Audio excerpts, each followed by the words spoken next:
자, 봅시다. 대부분의 사람들은 여러분 assume that 추정하는 거죠, 여러분. 그래서 assume은 생각하다, 추정하다 뜻이 있고 assume 같은 동사를 여러분 여기 딱 쓰고 대시 뜬다. 이거 뭐라고 해야 된다, 여러분? 접이라고 적어놔야 되고 접의 특성은 완이다, 불이다, 완이다. 자, 대부분의 사람들은 생각해요. 빗물이라고 하는 것이 안전하지 않다고 마시기에 만약에 사람들이 조심한다면 about 무엇에 관하여 여러분 이것은 전치사입니다.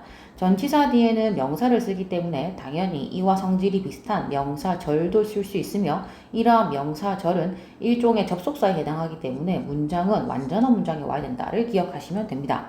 자, 자, 그래서 만약에 사람들이 만약에 사람들이 신중하다면 뭐에 관해서 여러분 어떻게 그들이 이 빗물들이 수집이 되어지는지에 대해서 사람들이 좀 신중해 한다면 자 도우가 나중에 떴어요 여러분. 도우가 문중에 오면요 사실은 이 아이는 여기 왔었어야 돼요. 그리고 뜻은 그러나로 하시면 됩니다. 자, 그러나 만약에 사람들이 그들이 이 빗물이 어떻게 수집되어지는지에 대해서 신중해 한다면 it is usually fine 괜찮아요 to consume 소비하는 것. 즉 여기서는 drink의 뜻이에요. 마시기에 안전할 수도 괜찮을 수도 있습니다. 가장 중요한 것은요 입니다. 여러분 what 무엇이거든요. 뜻은 여기서 무엇이냐는 거죠. 무엇을 이 빗물이 touch 만졌는가입니다.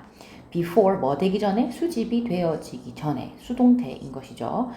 만약에 그 빗물이 만졌다면 인간이 만든 맨메이드다 여러분 보이나 맨메이드거든. 인간이 만든 인공 구조물들을 만졌다라고 하면 예를 들어 가지고 빌딩이나 파이프 같은 걸 만졌다고 하면은 인간들은 피해야 합니다. 마시는 것을 그 빗물을 왜냐하면 이것은 가지고 있을 거기 때문입니다. probably 아마도 흡수했었을 것입니다. 뭐를 독성의 화학물질을 자, 쌤 여기서 좀 잘못했는데 has가 보여가지고 근데 뒤에 보니까 observe가 있어요. 이거는 현재 완료 부분인 것이죠.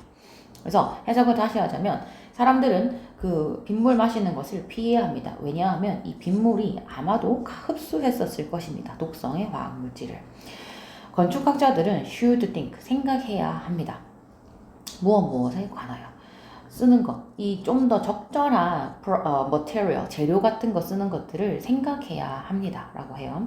for 구조물을 만들 때 왜냐하면 빗물이 할 수 있기 때문에 빌딩을 상하게 한다고요. 여러분 우리는요 빗물이 우리가 마시기에 음수하기에 적절한 것인가에 대해 묻지 이 건물을 파괴하는 거면 그거는 여러분 산성비적인 이야기라서 이 똑같은 비라는 것을 이용하여 여러분을 혼동시키기 위한 작업이므로 3번은 영 틀린 말이 됩니다. 자 게다가 빗물이라고 하는 것은 근데 빗물이긴 빗물인데 대시 나왔잖아요 여러분. 명사가 뜨고 대시 뜨고 뒤에 주어가 없어요. 그러면 주격관계사예요. 빗물이기는 빗물인데 치는 땅을 치는 여기까지 묶으셔야 됩니다. 자 실제 주어적인 부분은 실제 주어는 얘예요. 근데 얘 부분은 수식하는 거잖아. 근데 한 끝으로 보면 이렇게가 문장의 주어라고 할 수 있어요. 왜? 뒤에서 수식을 하잖아요 여러분. 그래서 땅을 치는 빗물은 can include 포함시킬 수 있어. 박테리아를. 어떠한 박테리아? 또 주격관계사. 해치는 해롭게 하는 인간의 건강을. 그러나 만약 이 물이라고 하는 것이 떨어진다. 직접적으로 어디로 떨어진다 여러분? 깨끗하게 보관되어진 용기에 떨어진다 라고 하면 위더 뭐 없이 어떤 거 만지는 거 없이 직접적으로 강에 떨어지거나 한다. 이렇게 되면 이것은 일반적으로는 safe to think 마시기에 안전하다. 그거고 여기서도 it이 나왔고 to가 나왔기 때문에 it을 해석하지 마시고 그냥 일반적으로 마시기에 안전하다라고 해석하시면 될 것 같습니다. 그 다음 이어서 밑에 걸로 한번 가보겠습니다. 여러분 이제 이런 문제를 푸실 때는 반드시 쌤이 뭐 하라고 했어요 여러분? 박스부터 먼저 읽으라고 했어요. 손은 또 다른 장소입니다. 찾는, 힌트를 찾는. 어떤 힌트다 여러분? 누군가가 is not telling the truth. 그렇죠. 뭔가 진실을 말하고 있지 않다는 이라고 했어요. 여러분.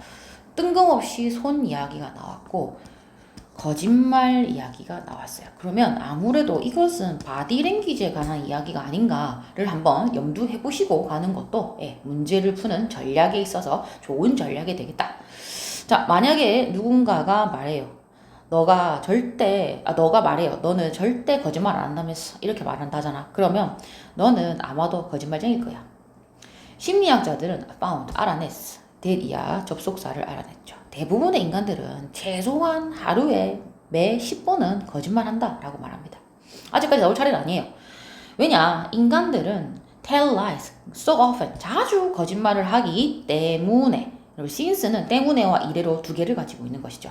그래서 인간들은 자주 거짓말을 하기 때문에 it would be useful, 굉장히 여러분 뭐하다? 유용합니다. 아는 거. 식별, identify, 식별하다죠. 거짓말을 알아내는 거, 식별하는 방법을 아는 것은 유용할 수 있어요. 자, one place, 하나의 장소, to look for, 뭐 할, 찾아볼 이라는 얘기입니다. 징후, 즉 사인을 찾아볼 하나의 한 번의 방법, 장소. 근데 어떤 사인이냐라고 했을 때는 누군가가 is lying, 지금 거짓말을 하고 있다를 찾아볼 하나의 지문은 바로 face다. 그럼 두 번째는 뭐겠어요, 여러분? 당연히 손이 되겠네요. 근데 나올 차례인지 아닌지는 D를 읽어봐야 돼요. 자, 우리는 꽤나 good, 잘해요. 다루는데 우리의 바디랭귀지로 꽤나 좀 잘 다루는 편이지만은 항상 있습니다. 근육들이 있어요. 얼굴에는 근육이 있어가지고 we just can't control. 그렇죠. 얼굴에는 무슨 근육이 있다? 우리가 통제하지 못하는 무엇이 있다? 근육이 있다. 자, 예를 들어가지고 it's hard.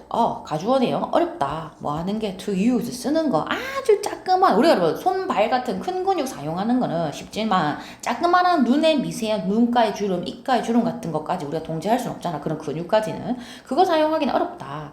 근데 어떤 근육이냐? 만드는, 우리를 웃게 만드는, 뭐 했을 때 there is no real emotion, 진짜 감정 없을 때 있다 이가. 그래서 lying is stressful. 자, 거짓말은 스트레스 받는다. 그래서 사람들은 종종 든다. 그렇죠. 5번이죠, 여러분. 손을 둔다. 어디에? 얼굴에 두거나 머리카락에 둔단다. stay calm을 유지하기 위해서. 그래서 인간들 중에 말하면서 막 손 막 움직이고 막 이렇게 하는 인간들 있다. 이거 다 거짓말하는 거라니까. 그렇게 생각하시면 됩니다, 여러분. 친구들 중에 내랑 이야기하는데 자꾸 코 만지고 막 눈 만지고 산만스럽게 군다. 그 새끼는 이제 거짓말하고 있는 것이야. 자, 여러분, 쌤이 지금 이걸 설명하면서 딱히 뭐 문법적인 부분은 사실 건들고 있지는 않아요. 지금은 독해를 하는 구간이기 때문에 굳이 문법까지 건드릴 필요는 없다. 왜냐면 이거 순서 잡는 거 좀 어렵거든요, 여러분. 그래서 일단 내용적인 측면으로부터 먼저 보겠습니다. 첫 번째, there is, 있습니다. 아주 흥미로운 사실이 있네요. 브로콜리가 나서, 아하, 우리 주제는 브로콜리군요. 만약에 찾아본다면, 자, 올바른 장소에서 네가 막 찾잖아? 그럼 우리는 쉽게 찾을 수 있어. 머쉬룸, 어니언, 또 다른 식물들 같은 것들은, 음식 같은 것들은 자라나는 거를, 야생에서 자라나는 걸 볼 수 있잖아? 하지만 브로콜리는 이렇게 자라나는 거 본 적 있어? 나도 없어. 자, 그 다음에 요 순서대로 사실 가야 되는 건 맞는데요. 쌤이 답의 확률은 여러 기서부터 시작하는 게 많다라고 보통 이야기했기 때문에 우리는 약간 야매 치트키를 써서 C로부터 먼저 가겠습니다. 자, 브로콜리는 wasn't to be found. wouldn't be found. 발견되어지지가 않는다. 그 어떤 곳에서, 자연 서식지에서, 이거 맞는 내용 아이가, 그죠? 왜냐하면 인간이 그것을 뭐 했기 때문에, 만들어내기 때문이다. 답은 C가 먼저 갈 것 같아요. B일 수도 있겠지만 어쨌든 역사, 브로콜리 역사는 실제적으로 시작했어요. 양배추에서 시작했어요. 양배추 식물. 근데 어떤 자라났던 어떤 Southern Europe, 여러분 브로콜리 이야기 나오면서 역사 이야기까지 지금 나오고 있거든요. 어허이. 자, B로 가볼게요. 이러한 관행이요. 여러분, 대체 이러한 관행이 뭘 말하는 것이죠? 좀 어색하네. 여기서 이거를 쓰기에는 좀 어색해요. 얘는 여기 가야 될 것 같은 느낌 듭니다. 이러한 관행은 계속되었죠. 오랫동안. 그리고 양배추는 많이 변했어요. 결과적으로 그거는 되었어요. 우리가 지금 브로콜리라 부르는 게 이게 결론 내붙다 이가. 아하. 답은 그래서 CAB가 되는 겁니다. 그래도 A로 가볼게요. 자, 얘가 마지막에 뭐랬냐면요. 남부 유럽 지역에서 자라나는 식물 그 캐비지로서 시작을 했다. 브로콜리가. 근데 it didn't taste very well. 그죠? 맛이 별로 없어. 그러나 이것은 생산해서 자그마한 꽃들을 계속 생산해냈어. 어떤 사람들이 먹기에 좋아할 만한 자그마한 꽃을 계속 생산해냈던 거야. Moreover, 게다가 어렵진 않았어. 기르는 게 이 양배추를. 그래서 인간들이 다시, 여러분 이게 재배하는 거거든요. 사람들이 재배하기 시작했어. 이 양배추들을. 어떤 아주 큰 꽃을 가진다는 얘기. 여러분 그 브로콜리 보면 알겠죠? 위에 이 점이 있다. 이거 찍혀져 있는 거. 이게 다 사실은 꽃이에요. 그래서 이거 세척하실 때 왜 엄마들이 물에 오랫동안 담가 놓잖아. 물에 담가 놓으면 꽃봉오리 열리면서 안에 있는 뭐 애벌레라든지 먼지 같은 게 다 끼어 나오거든. 여러분 몰랐지? 여러분 브로콜리 먹으면서 애벌레를 같이 먹었을 수도 있어.